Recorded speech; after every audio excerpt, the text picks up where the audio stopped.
Next on Worcester News Tonight, Worcester police focus on City Hall Common and cracking down on drug deals. And providing better care for those who serve. The Secretary of Veterans Affairs visits Worcester to make a big announcement. Good evening and thank you for joining us. I'm Adi Madison. Taking care of our veterans. For years, it's been an issue across the country. Here in central Massachusetts, the VA facility in Worcester has been scrutinized for its long wait times. Today, the VA took a step toward fixing that issue. 2, 3. All right. Cutting the ribbon on a new facility. This is a step. We've been working on this. We want to make this the first of many steps. We want to bring as many VA services to the many veterans who live in this area of the state. To cut down on the number of veterans waiting on health care.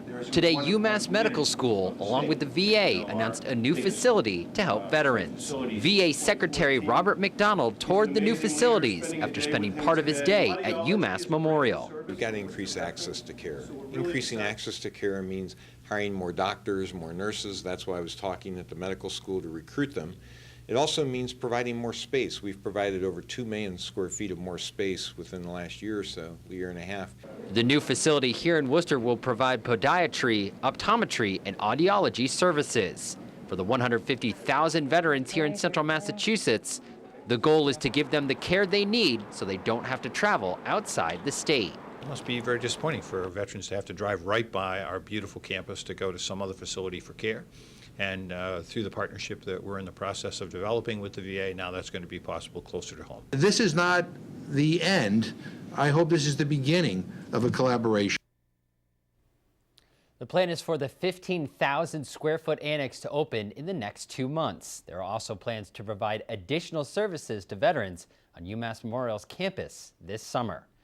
Police patrols focusing on Worcester Common today. Officers broke up what they are calling an open-air drug deal earlier this week, confiscating packets of synthetic marijuana. Our Olivia Lemon has the very latest on this story.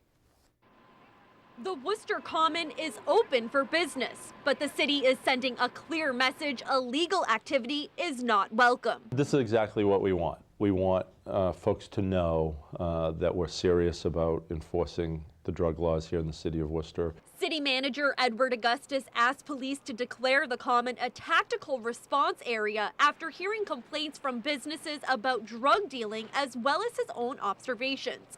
Worcester police added additional foot patrol officers. When there's particular statistics and evidence and also information that are brought to light to the commanders that a particular part of the city may see an uptick in certain type of crimes. Police say 2 men were arrested Wednesday after officers watched them make what appeared to be 2 drug deals. They kept the distance back and were actually using binoculars watching these 2 individuals, and they watched and observed another transaction taking place. Police say more than 30 packets of synthetic marijuana and $3,700 in cash were found on the men. The large numbers of people who congregate and look like they're involved in activities that are not the kind of activities we want to encourage. Augustus says the city is encouraging positive activities in the Common, like skating on the Oval and food trucks on Thursdays. But you also do have some of the other activities that you want to discourage. And you know, we're doing everything we can to deal with it in a multi-pronged way. I think drug use is disconcerting. You know, I just see more and more of it, which I don't understand why. People who live close by say they notice the unusual activity and say action needs to be taken. 3 cheers for Worcester Police Department trying to clear the streets of that junk. I can't understand why people want to use that in the first place. Olivia Lemon, Worcester News Tonight. Worcester police also arresting a city man after finding heroin in his apartment in his car. Joel Acevedo Aguilar was arrested on Wednesday. Police say Vice Squad officers found 55 grams of heroin along with a digital scale inside his apartment on May Street. According to police, officers also found 110 bags of heroin hidden in his car. Acevedo Aguilar is being charged with trafficking in heroin. He was held on $50,000 bail after his arraignment on Thursday. Worcester could become training ground for more cooks in the kitchen. Snap Chef has opened an office at the Innovation Center on Franklin Street. The company has been in business for about 15 years and aims to train anyone interested in a possible culinary career. The owner says they plan to add about 50 jobs to the city. We put out about 200 people a day, and in that 200 people, it breaks down from probably 50% of people that are industry professionals, like Johnson & Wales students, that are doing internships and externships and getting their feet wet because they can get experiential learning in a hospital, a college environment, or a campus environment, corporate cafeteria, catering, hotels. So we'll give them that experiential learning. Worcester's restaurant and food scene has grown exponentially, and this is just another, I think, piece of that puzzle, and having 50 job opportunities and a company that's growing and coming to Central Mass, I think is a real plus, and having it in the downtown as well. Snap Chef provides training to people who are interested in working in a kitchen. Well, a record Powerball drawing ends with 3 jackpot winners. None of those lucky tickets were sold here in Central Massachusetts, and no one here at Charter TV3 claims those winnings either. But as our Tim McCone tells us, Powerball players are still upbeat and still buying tickets for the next time, and they are looking forward to the next big jackpot. In Tennessee over the Powerball outcome last night. But in Worcester, billion-dollar dreams came to an end. I ended up playing just 5 tickets, and I think I got one number out of the five tickets. Well, I'm not surprised. It's quite the long shot getting the Powerball, so, you know, it's, what do you do? The odds might have been stacked against them, but Central Mass Powerball ticket holders still had a plan if they hit it big. Oh, take a nice long vacation. Called my children at 12 o'clock at night, woke every one of them up, and told them they're set for the rest of their lives. They may not be cashing in today, but Powerball players we spoke with aren't holding any grudges. I'm retired, so all I could do would have to retire again. So life is still grand. City Mart has had luck selling winning tickets in the past. Just a couple of years ago, they sold $1 million scratch ticket. They say the record jackpot was good for business. Regulars as well as new people. And for a small store like this, it's good to know. You know, it's a good publicity too. I came down here last Sunday and the parking lot was full, and we could have put an extra line out here for all the people who were just buying Powerball tickets. The massive jackpot may be gone, but Powerball players have hopes they may win the next one. Winners, right? Winners. I'll continue to play. Might even get a season ticket just so you're always in the game and you don't pay attention until you get a check in the mail. Tim McCone, Worcester News Tonight. Thursday's jackpot was a record $1.5 billion. Well, it was a headache for some travelers at Logan and Worcester regional airports today after an outage of JetBlue Airways computer systems. Late this morning, power went out at a Verizon data center that hosts the airline systems, including its website, mobile app, check-in systems, and airport signs. Power wasn't restored until this afternoon, causing residual problems for the airline. There were some delays and cancellations reported. Here in Worcester, flights into and out of the city from Florida also experienced delays. Emergency crews respond to a head-on collision on West Boylston Street earlier this afternoon. An SUV appeared to strike a tractor-trailer. The accident happened just after 2:30. Traffic was tied up on the busy roadway for a short time as police and firefighters tended to the driver of the SUV. Police say a medical condition may have contributed to the accident.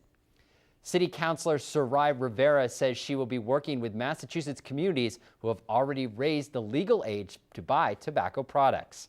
Rivera introduced the idea of raising the minimum age from 18 to 21 at Tuesday's City Council meeting. She says it goes along with Worcester's goal of becoming the healthiest city by the year 2020. Rivera says raising the age to buy tobacco will help reduce lung cancer rates in Worcester. About saying, okay, if we really say this, let's mean it, and let's figure out how we can measure this. What can we do? So this is just one other tool to be able to put out there for, in order to make us a healthy city. Patriots defensive end Chandler Jones speaking to the media today for the first time since Sunday's incident. Jones was hospitalized on Sunday. The Boston Globe reports he had used synthetic marijuana. Jones didn't miss practice at all this week, and as Michael Rosenfield reports, this is all happening just days before the Patriots' biggest game of the season. I want to start off by saying, I made a pretty stupid mistake this weekend. Standing at his locker at Gillette Stadium, Chandler Jones acknowledged the strange weekend incident for the first time. I want to apologize to all the fans and everyone's support, but this weekend's probably going to be I'm focused on having probably the biggest game of my life, you know, try to just to clear this. But like I said, I made a stupid mistake, and hopefully it can just blow by. He spoke for about a minute and a half, but wouldn't answer questions about what exactly happened on Sunday when he showed up at the Foxborough Police Department shirtless, confused, and acting strangely. I understand your question, but right now my main focus is just trying to hone in on Kansas City. Relative to Chandler's situation, you know, there's nothing more important to me personally than the health and well-being of our players, staff, and support people in the organization. Pats coach Bill Belichick won't say if Jones will have to ride the bench because of his odd behavior. But we'll find out on Saturday. I could just Xerox you a copy of the game plan. You can send it over to Kansas City if you got it. I mean, it might be easier for all of us. Players in the locker room focused on the playoffs as well and not distractions. I am not talking about that right now. I'm focused on Kansas City. That was our Michael Rosenfield reporting the Patriots host the Kansas City Chiefs on Saturday. A Worcester dentist delivers an important donation to city school children today that will keep the kids warm this winter. Our Tricia Nicholas has the story. Students at the Canterbury School received a visit from a local dentist and elected leaders who came bearing gifts. Principal Mary Seeley says the gifts were much appreciated. We try to have outdoor recess as much as possible, so with the cold air, exposed skin is exposed and sensitive to the cold, and we don't want anybody to have frostbite. And so we like to make sure that the kids are bundled up. Nurse A. Brown of UMass Memorial Medical Center has been working as a pediatric nurse for 7 years. She says as the temperatures drop, it's the responsibility of parents to make sure their children are clothed appropriately. You can't tell your kids and say, if you get cold, you come in. The kids will never come in because they're going to forget that they are cold because they're so numb. So it's for the parents just to dress them warm and then keep an eye on them and then restrict the playtime outside. Brown says children's bodies are more susceptible to the cold. Their bodies lose heat faster. Not being bundled up properly can lead to serious health effects. So if you catch a cold, the cold symptom usually lasts a long time.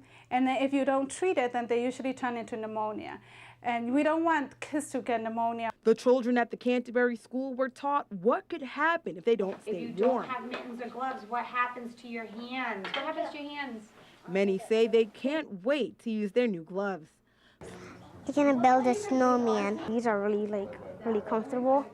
And so I can just go outside, build some snowballs, and play with my friends. Tricia Nicholas, Worcester News Tonight.